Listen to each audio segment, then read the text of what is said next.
Have you ever wondered what led to the collapse of the once mighty British Empire and its impact on India and Pakistan? Let's dive into the history books and uncover the epic tale of power, dominance, and ultimate downfall. At its peak, the British Empire was a global giant, boasting control over vast territories spanning across every continent. Its influence was felt from the Americas to the distant shores of Australia and New Zealand. But among all these territories, India was the most prized possession, often referred to as the jewel in the crown. The British Empire's power was so extensive, its reach so broad, that it was said the sun never set on this empire. The wealth, diversity, and strategic importance of India made it the crown jewel, a symbol of the empire's grandeur and supremacy. At its zenith, the British Empire was truly the empire where the sun never set. But as they say, what goes up must come down. The British Empire was no exception. In the early 20th century, the British Empire was at the height of its power, boasting dominion over a quarter of the world's land and population. But underneath the surface, the cracks were beginning to show. The first of these cracks was the economic and human toll of two world wars. The First World War, often referred to as the Great War, was a colossal drain on Britain's resources. The country lost over 800,000 lives and was left with a national debt that was more than double its pre-war levels. The Second World War, which followed just 2 decades later, was even more devastating. The British economy was crippled, and the human cost was staggering. Britain was left exhausted and in debt, its global standing severely diminished. But these wars were not the only factors that led to the empire's downfall. The rise of nationalism, particularly in the colonies, was another significant contributor. Nationalist movements began to gain traction, demanding independence and self-governance. The British, who had long justified their rule as a civilizing mission, were increasingly seen as oppressors rather than benefactors. The call for independence was particularly strong in India, the jewel in the crown of the British Empire. The Indian National Congress and the Muslim League, among other groups, led mass civil disobedience campaigns, challenging the legitimacy of British rule. This growing unrest was met with brutal repression, further fueling the demand for independence. To add to this, international pressure on Britain to decolonise was mounting. Post-World War II, the newly formed United Nations and its member states began advocating for an end to colonial rule.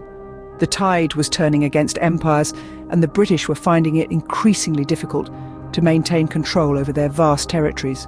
In conclusion, a combination of economic strain from the world wars, the rise of nationalist movements, and international pressure for decolonisation led to the decline of the British Empire.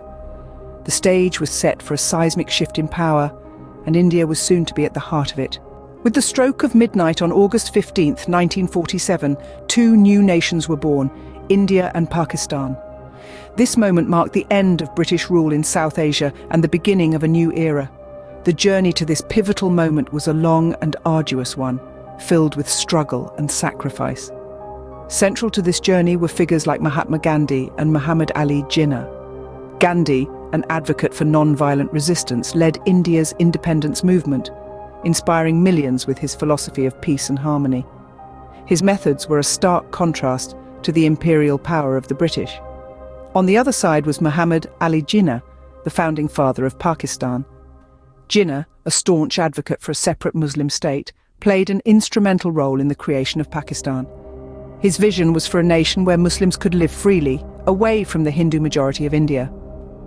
However, the birth of these nations was not without its complications. The partition that created India and Pakistan led to one of the largest mass migrations in human history. Millions of Hindus and Sikhs moved to India, while millions of Muslims moved to Pakistan.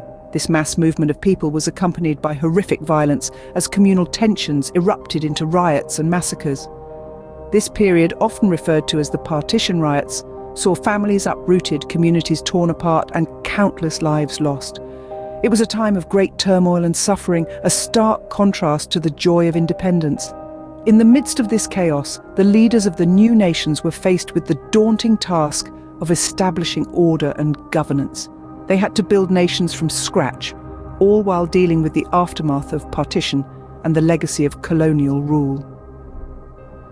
The birth of these two nations was a moment of joy overshadowed by the sorrow of division.